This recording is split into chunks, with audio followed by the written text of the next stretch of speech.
Marcos capítulo 11, versículo 12. Diz assim a palavra do Senhor. No dia seguinte, quando estava saindo de Betânia, Jesus esteve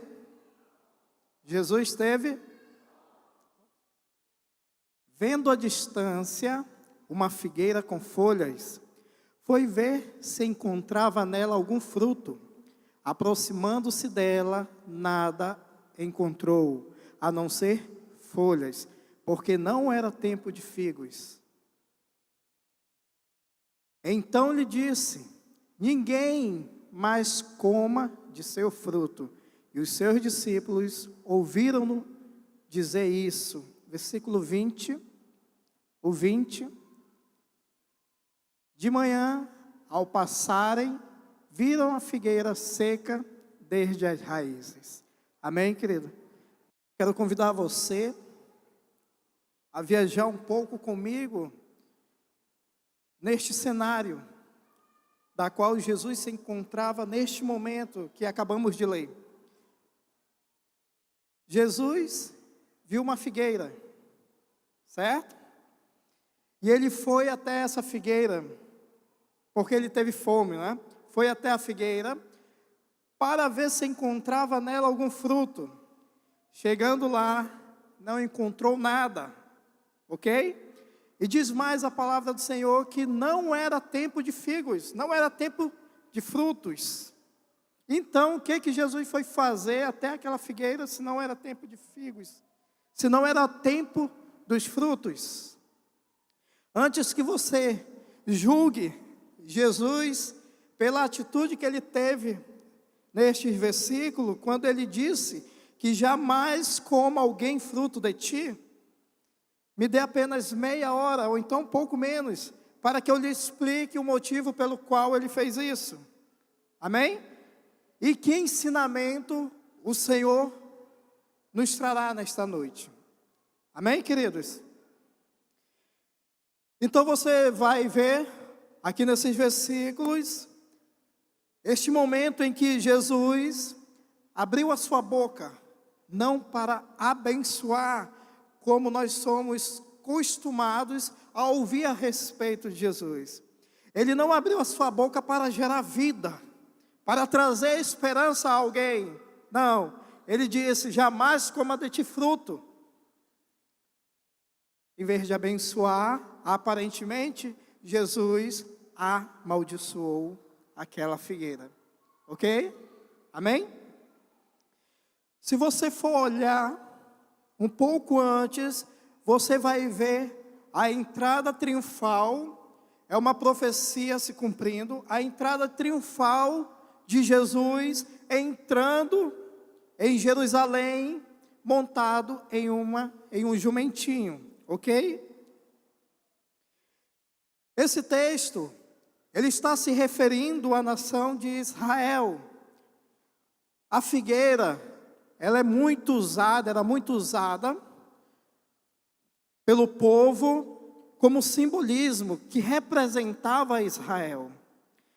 Então, quando Jesus, especificamente nessa figueira, quando Jesus olhou para aquela figueira estava representando Israel. Se você for ver um pouco mais abaixo, você vai ver Jesus entrando no templo e quebrando tudo. Porque ele disse: ei, o que vocês fizeram da casa de oração? Podemos dizer, da igreja, do templo. Vocês fizeram um covil de ladrões. Estão se reunindo aqui para enganar, para roubar.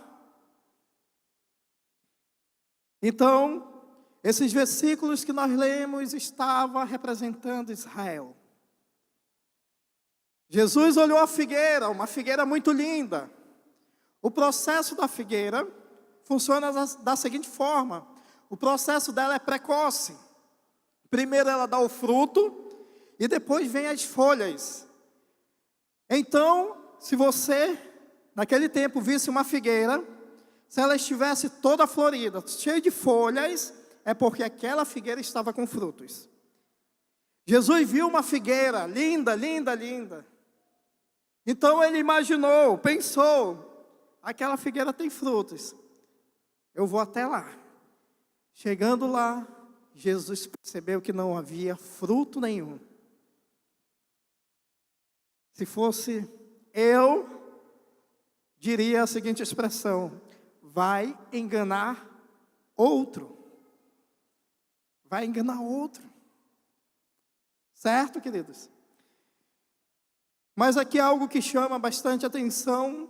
Depois nós vamos voltar para a figueira, entender um pouco mais.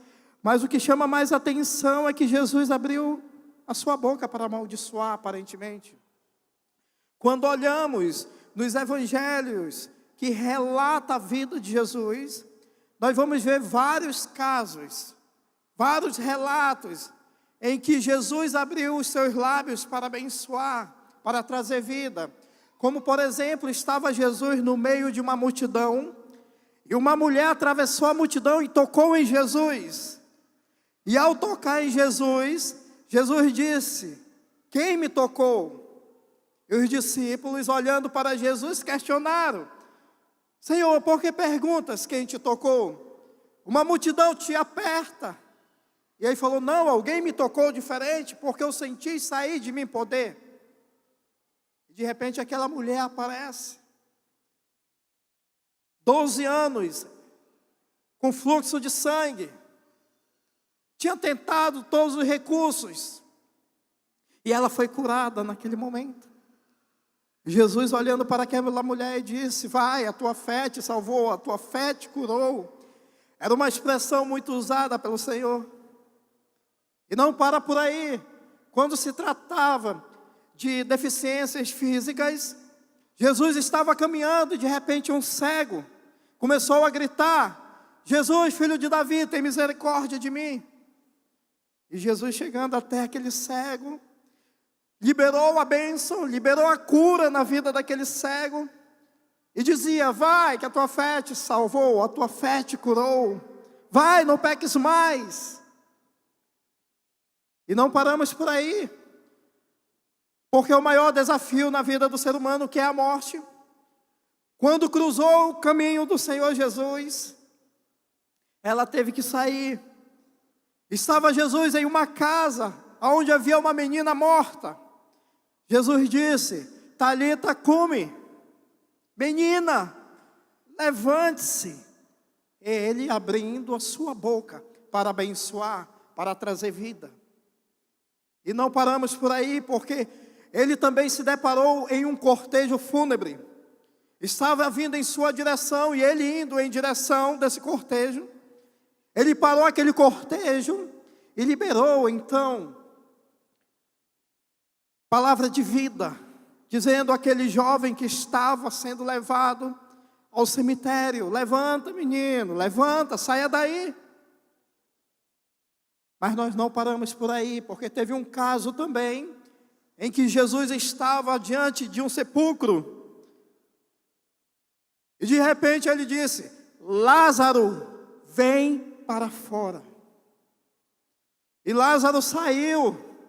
Jesus abrindo a sua boca para abençoar, para liberar vida. E se tratando de efeitos naturais da natureza, quando a natureza se manifestou, nós podemos também ver um caso em que Jesus estava num barco, deitado, dormindo, e os discípulos começaram a se apavorar, porque de repente o vento ficou muito forte, e as ondas começaram a bater naquele barco, e aquele barco estava a ponto de ir para o fundo, de se quebrar todo. E foram chamar Jesus.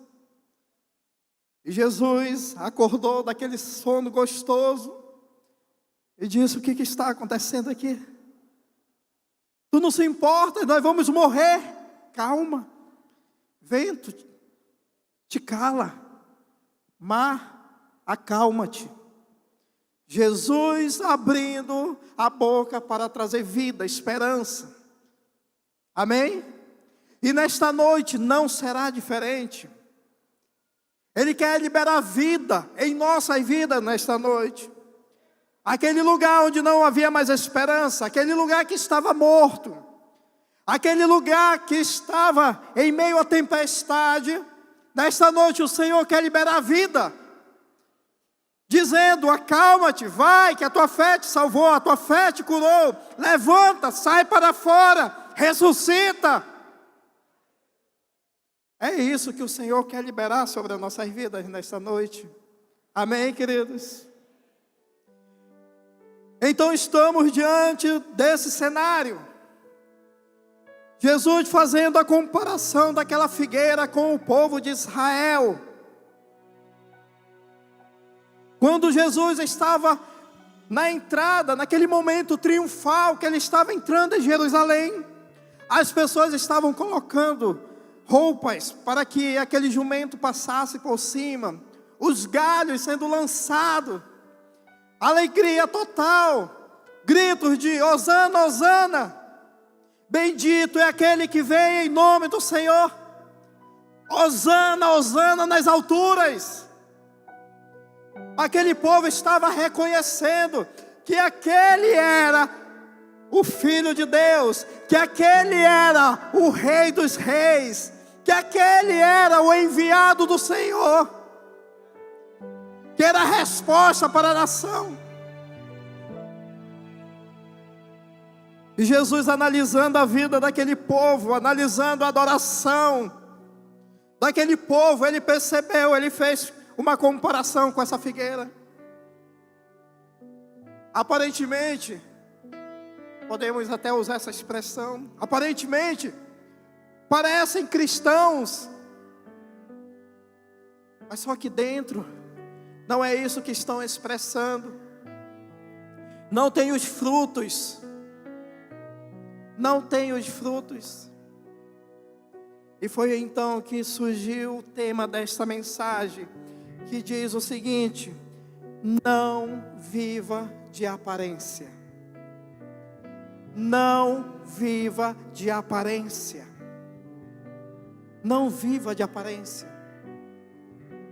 A primeira pergunta nesta noite é: de que forma as pessoas estão olhando para você? De que forma elas estão lhe vendo?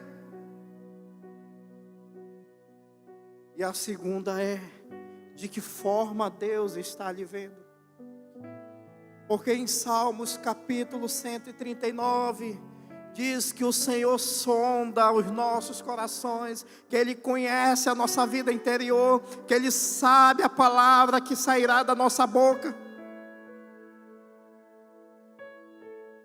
De que forma está lhe vendo?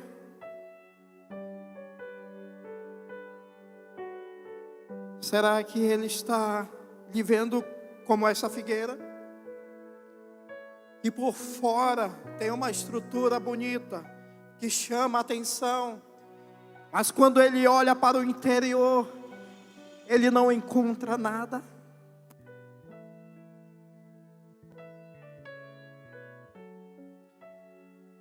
Baseado nesse texto, baseado neste momento, eu quero compartilhar, destacar apenas 3 atitudes de aparência. 3 atitudes de aparência. A primeira dela é a falsa piedade. A falsa piedade conspira contra o caráter de Deus. O falso piedoso pensa que mente para Deus. Ele mente para si mesmo e para os outros, com uma estrutura, com uma aparência bela, com uma aparência que chama a atenção. Ele tenta enganar e impressionar com uma espiritualidade que não existe. Ele tenta passar uma espiritualidade da qual ele não está vivendo. Ele tenta mostrar para as pessoas aquilo que ele não está vivendo. Ele vive como um religioso, condenando as pessoas e não consegue olhar para a sua própria vida. Ele é capaz de enxergar o cisco no olho do seu próximo, mas não consegue enxergar o concreto que está em seus olhos. Ele é capaz de condenar por causa da sua religiosidade. Mas quando está sozinho, tem demonstrado que não é realmente o que ele está passando em ser. Está vivendo de aparência. Está vivendo de aparência. Está vivendo de aparência. Pede para todos viverem uma vida de santidade, mas não vive. Ele é capaz de dizer: se arrependa, se arrependa, se arrependa, se arrependa, mas ele não faz. E até tenta falar da verdade. Ele até fala da verdade, porém, mas não vive a verdade. Dentro de uma estrutura como essa, ele é visto como espiritual, como homem de Deus. Mas quando está sozinho, ou quando está em seu trabalho, na faculdade, ou está em outro lugar, não é isso que estão falando dele. Não é isso que ele está demonstrando a ser. Sua cara é de santo, mas sua vida é de ímpio. As aparências é de santo, mas a vida é de ímpio. William Gurnall disse: a piedade é filha da verdade e precisa ser alimentada com o leite de sua mãe e de nenhum outro. Não tem como viver de aparência. Não tem como viver de aparência. A falsa piedade atenta contra a verdade de Deus. Falar uma coisa e viver outra é a mais consumada hipocrisia. Falar e viver e não viver o que se fala é a mais consumada hipocrisia. Mas deixa eu lhe falar uma coisa, queridos. Eu não estou aqui nesta noite para julgá-los, para condená-los, para longe de mim. O que eu quero nesta noite é lhe dizer que se nós nos arrependermos verdadeiramente, Ele é fiel e justo para nos perdoar. Ele é fiel e justo para nos perdoar. E você pode até falar: pastor, por que dessa palavra? Deixa eu compartilhar algo com você. Não era eu que iria ministrar hoje. Seria a pastora Geralda que estaria ministrando hoje. E na sexta-feira, quando foi lançado ali o convite, eu simplesmente compartilhei o texto. Falei que seria da figueira. E o tema seria: não viva de aparência. E o pastor na hora disse: era essa a ministração que a pastora Geralda iria ministrar no domingo. Era o mesmo texto que ela iria ministrar hoje. O tema era: nem tudo que parece é. Não viva de aparência. Tem alguma diferença? E no final do primeiro culto, uma líder chegou comigo e falou: pastor, ontem a palavra que eu ministrei na célula foi sobre isso mesmo. E ela começou a chorar. E eu disse: Deus não manda recado, Ele vai e faz. Amém, queridos? O Senhor está nos dando a mais bela e linda oportunidade, para que não venhamos viver apenas de aparência. A pergunta é: se Jesus voltasse hoje, como seria aquele momento? Entra para o gozo do teu Senhor, ou apartai-vos de mim para o fogo eterno, porque eu não vos conheço. O que seria? Será que nós temos nos acostumado a viver de aparência? A colocar máscaras? As pessoas estão se adaptando com isso, com essa realidade em nossas vidas. E o que Deus pensa de você? E o que Deus está pensando de você? Quando Ele sonda, quando Ele esquadrinha a sua vida, o que Ele está vendo de você?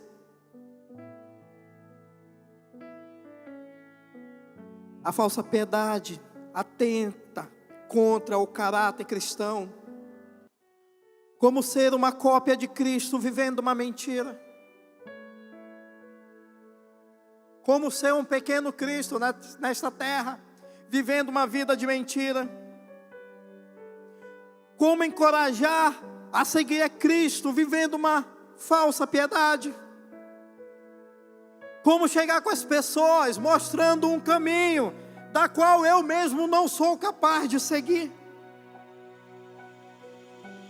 E o detalhe é que eu tenho estado, todos os domingos, em uma reunião como essa.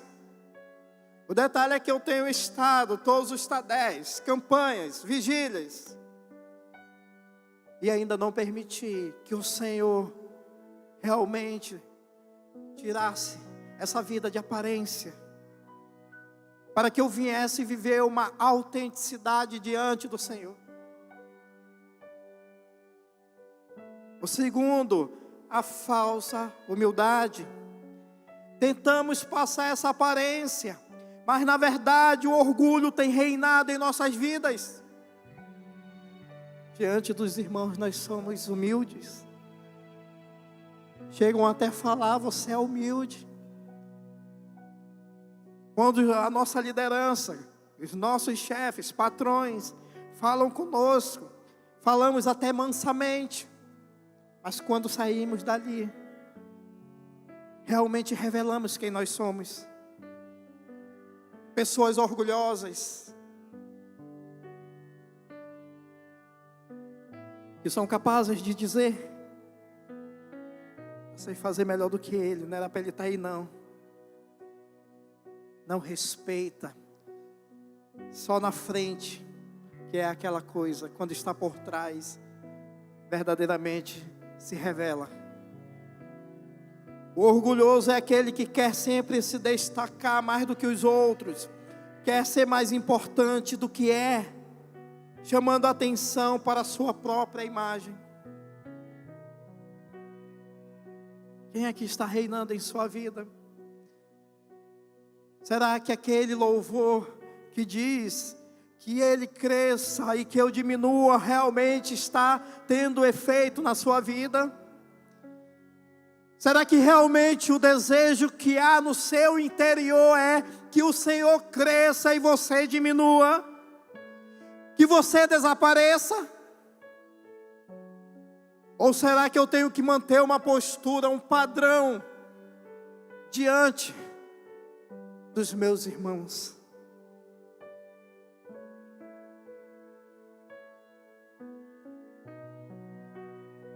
A terceira é a falsa espiritualidade. Deus só fala comigo. A minha vida está excelente. Sou batizado pelo Espírito Santo. Falo até em outras línguas, das quais nem mesmo eu sei quais são. Eu oro 30 horas por dia. É tão espiritual que aumentou até o número de horas. Ele orou tanto que o número de horas já até aumentou. Conheço a Bíblia de capa a capa. Conheço tudo a respeito da Bíblia. Quer debater sobre os Pentateucos? Então vamos sentar, vamos debater. Quer falar das cartas paulinas? Quer falar dos evangelhos? Dos livros poéticos? Os profetas maiores, menores?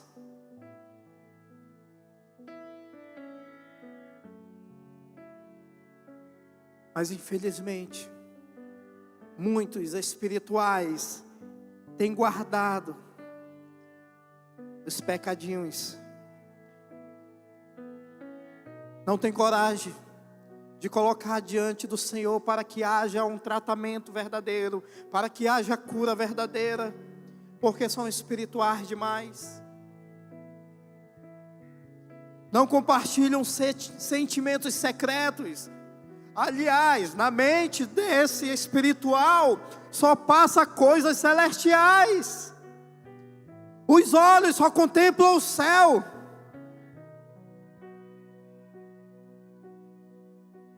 E só Ele, e Deus sabe, quando a irmãzinha está passando.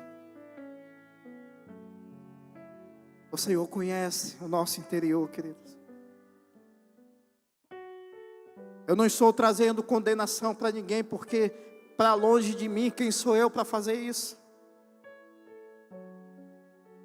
Mas a única maneira, portanto, de viver uma vida autêntica é por meio do reconhecimento, em primeiro lugar.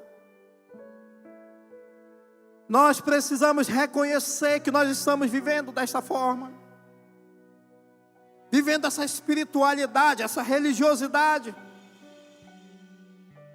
que na frente das pessoas, se não tomarem cuidado, eu vou ser arrebatado a qualquer momento.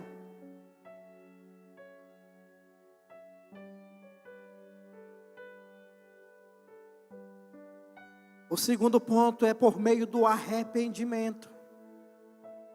Se você se arrepender verdadeiramente, o Senhor vai perdoar. O Senhor vai perdoar. Aquele ato na cruz do Calvário foi para que vivêssemos uma liberdade, para que fôssemos livres, não vivendo preso por atrás de máscaras, por trás de aparências, vivendo uma vida que não é sua, vivendo uma falsidade. O processo começa você morrendo para si mesmo, dizendo para si mesmo: eu não aceito viver mais essa vida. Chega de viver de aparência. Chega de viver uma vida de aparência. Porque eu preciso entender que não são as pessoas que vão me levar para o céu. Não são eles, eu não preciso mostrar para eles, mas sim para o Senhor. Ele precisa olhar para a minha vida e viver uma vida autêntica, uma vida transparente, uma vida verdadeira. Chegou o momento de pararmos, de falarmos da palavra e não vivermos a palavra. Chegou o momento de pararmos, de viver uma espiritualidade da qual não faz parte da nossa vida ainda. Mas hoje tudo pode mudar. Não depende de mim, não depende do Senhor Jesus, porque Ele já fez. Depende de você. É você que decide. Ou permanece vivendo uma vida de aparência, ou reconhece e diz: Senhor, chega de viver uma vida de aparência. Eu quero viver uma vida autêntica diante de Ti em primeiro lugar. Quando olhamos para Jesus, pelo que Ele fez por nós, através da sua vida, morte e ressurreição, somos então, pela ação do Espírito Santo, regenerado de glória em glória. Tudo o que tinha que ser feito, Ele fez por nós. Todos os nossos pecados estavam sobre Ele. Então você pode viver livre. Você pode. Não precisamos mais viver de aparência, Não precisamos mais viver como atores, fazendo da vida um teatro. Infelizmente, as cortinas do teatro um dia irão baixar. E será o fim da peça da sua vida. E a pergunta é: para onde você foi?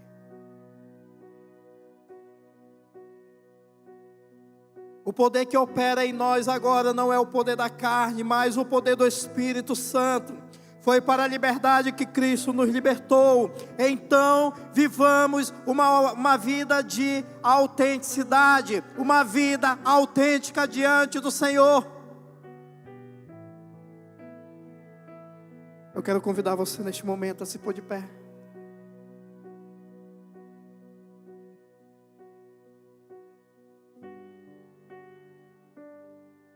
O Senhor Jesus viu aquela figueira linda, linda, linda, comparando a Israel, vivendo uma religiosidade da qual os frutos não tinham frutos. Pareciam até estarem na congregação do Senhor Jesus, faziam até festa. Mas aqui dentro, não era aquilo que eles estavam passando. Porque não podemos esquecer que o Senhor, Ele sonda e esquadrinha os nossos corações, os nossos pensamentos. Porque viver uma vida aparentemente espiritual, quando você chega na sua casa, quando você está sozinho, você percebe que não é aquilo. Quando você está sozinho na frente do seu computador, navegando nas redes sociais, e de repente você começa a se deparar com insights para maiores de 18 anos. E quando está no meio da congregação, quer passar, que é santo demais. Não, tu não pode falar comigo porque Deus fala direto comigo. Não, querido, não é isso não. Não é isso que Deus quer para nossas vidas. Ele nos libertou daquela cruz. Por que viver aprisionado? Se você tem a oportunidade de ser livre, você tem a oportunidade de ser livre. Não viva uma vida de aparência, queridos. Não viva uma vida de aparência. E o maior desafio é essa caminhada.